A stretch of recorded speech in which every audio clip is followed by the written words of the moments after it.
Bonjour Monsieur l'abbé, merci de nous accorder quelques instants pour parler du livre que Clovis a publié en fin de l'année dernière et qui s'appelle « Avec le Christ dans les prisons de Chine ». Pouvez-vous nous dire pourquoi, vous qui venez du Canada, vous vous intéressez à la Chine? Je m'intéresse à la Chine parce que j'en reviens de la Chine. J'ai eu le bonheur de passer 18 ans dans les missions d'Asie. Et là, je viens juste de revenir au Canada depuis 2 mois et demi. Et donc, j'ai eu le bonheur aussi de rencontrer cette dame dont le livre commence à circuler maintenant en français, avec le Christ dans les prisons de Chine. Et c'est grâce à elle, Madame Rose Hu, que nous avons commencé les missions en Chine. Ça a commencé c'était en 1999, je crois. J'étais en Malaisie et je reçois un coup de téléphone de Madame Rose Hu qui s'introduit. Voilà, je suis Rose Hu, j'habite la Californie. J'ai passé 26 ans de ma vie dans les prisons de Chine, dans les camps des prisons de Chine. Et avant de mourir, je voudrais encore faire une dernière œuvre, c'est d'introduire la fraternité Saint-Pédis en Chine. Et comme j'étais à l'époque le supérieur de l'Asie, et qu'elle avait entendu parler un petit peu de nos missions par les fidèles vietnamiens qui habitent la Californie, alors elle m'a contacté pour voir qu'est-ce qu'on pouvait faire. Et puis grâce à elle, maintenant on a pris des contacts avec la Chine. Et alors j'ai découvert cette âme qui est une âme extraordinaire, vraiment au niveau de la vertu héroïque, comme on la lit dans la vie des saints. Et son livre d'ailleurs, qui a été d'abord écrit en chinois, son livre raconte justement sa vie presque jusqu'à sa mort, qui a eu lieu il y a 2 ans, le 13 octobre dernier. Cette âme exceptionnelle, comment est-elle venue à la religion catholique? Alors, Rose est née dans une famille païenne de Chine, à Shanghai, en 1933. Et elle a fait ses études dans l'école la plus fameuse de Shanghai, l'école L'Aurore pour les filles. Il y a un dicton qu'elle cite dans son livre. Shanghai était un des centres, un des pôles d'attraction de la vie catholique en Chine. Et le dicton est celui-ci: tout le monde a les yeux tournés vers Shanghai et tout le monde à Shanghai a les yeux tournés vers l'école L'Aurore. C'était une école des élites, si on peut dire, catholiques, mais il y avait quand même des étudiants qui n'étaient pas encore catholiques. Et c'est lors de ces années à cette école qu'elle a découvert la foi et qu'elle s'est convertie en 1949. Donc elle a été baptisée en avril 1949, à l'âge de 16 ans. Et le missionnaire, le prêtre chinois, le père Shen, qui l'a baptisée, lui a dit: Rose, écoutez, vous allez être baptisée, mais sachez que Mao Tse-tung vient de prendre le pouvoir. Ça risque d'être difficile de pratiquer votre foi catholique. Il risque d'y avoir même des persécutions, de la souffrance, peut-être la prison. Et Rose dit: c'est tout ce que je le veux, j'accepte tout, je suis prête. Rose avait un caractère très très fort, ce qui ressort à travers tout son livre, une force d'âme admirable, vraiment, vraiment admirable. Très tôt, après son baptême, elle est introduite, elle découvre la Légion de Marie. Elle devient présidente du Présidium de la Légion de Marie. La Légion de Marie qui vient à peine d'être fondée en Chine en 1947 par le père Eden Maigrat, qui devient son directeur spirituel d'ailleurs. Le père Maigrat reçoit l'ordre du nonce apostolique de répandre la Légion de Marie partout en Chine parce qu'il sent venir la persécution violente. Et comme, je dirais, une grande partie des missionnaires sont étrangers, ils s'attendent à ce que tous les étrangers soient expulsés de la Chine. Donc les laïcs vont devoir garder la foi par eux-mêmes. Et c'est là que rentre en jeu la Légion de Marie. Je crois que le père Maigrat a dû fonder peut-être 1000 présidiats de la Légion de Marie en 2 ans. Il a parcouru la Chine et entre autres, l'école L'Aurore était une école dont des familles aisées et ce sont ces filles qui ont fait énormément, un peu dans l'esprit de Edel Quinn, qui ont fait énormément pour répandre la Légion de Marie en Chine.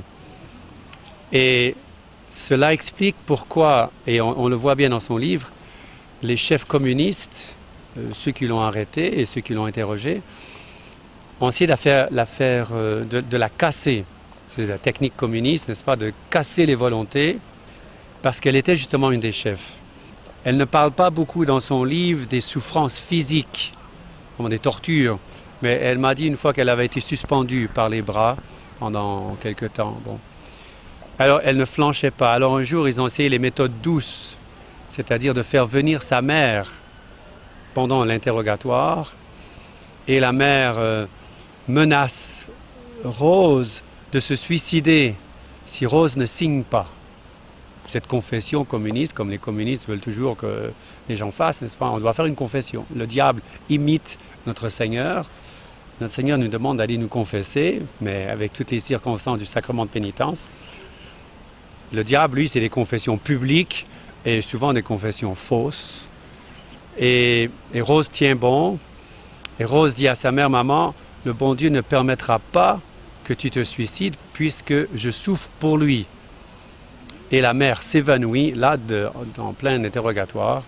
Et Rose tient bon parce qu'elle sait qu'elle souffre pour notre Seigneur. Le livre est plein, il y a 60 petits chapitres. C'est plein de petites anecdotes, mais qui montrent justement la force d'âme. Dans le camp, il y a un petit groupe de catholiques, de femmes catholiques. Alors, elles discutent, elles se disent, voilà, maintenant c'est l'Avent. Alors, il faut voir le contexte. Nous sommes dans un camp de concentration chinois, en hiver, il n'y a pas de chauffage et ils sont habillés comme elles le peuvent. Et elles se disent l'une à l'autre, quel sacrifice pouvons-nous faire? C'est l'Avent, avant Noël. Parce que voilà, puis c'est tous des jeunes convertis, alors elles sont pleines de feu, n'est-ce pas? Alors, et ingénument, elles se disent, ben, moi je sais, Rose dit, je ne sais pas quel sacrifice faire. Et pendant qu'elles discutent, on appelle Rose, le garde appelle Rose, j'ai une lettre pour toi. Alors, le garde lui donne la lettre, qui était ouverte bien sûr, et le garde lui dit, je t'interdis de pleurer en la lisant. Bon. Alors, qu'est-ce qu'il y a dedans? Et Rose prend la lettre, merci, et elle retourne vers ses compagnes, et bien sûr, le premier réflexe, c'est de sortir la lettre de l'enveloppe. Et quand elle met la main sur l'enveloppe, son ange gardien lui inspire, voilà, tu pourrais faire un sacrifice, attends après le repas pour lire la lettre. Alors, elle ne sort pas la lettre de l'enveloppe, et la lettre annonçait la mort de sa mère, mais sa conversion, son baptême, juste avant sa mort. Le livre est plein de ces petites histoires. Rose avait été malade pendant 2 semaines, elle était au lit, dans les camps, et elle avait une pneumonie assez grave, et finalement on avait réussi à lui obtenir quelques médicaments de l'extérieur. Et donc après 2 semaines, elle revient sur ses pieds, et là elle doit aller dans les champs travailler. Alors le premier matin, elle part avec son amie Thérèse, et en passant à côté d'une petite cabane, Thérèse voit un œuf de poule par terre. Parce que, j'ouvre une parenthèse, les camps, ce n'est pas une prison pour 100 personnes derrière les barreaux. Le camp, un des camps où elle est allée, parce qu'elle a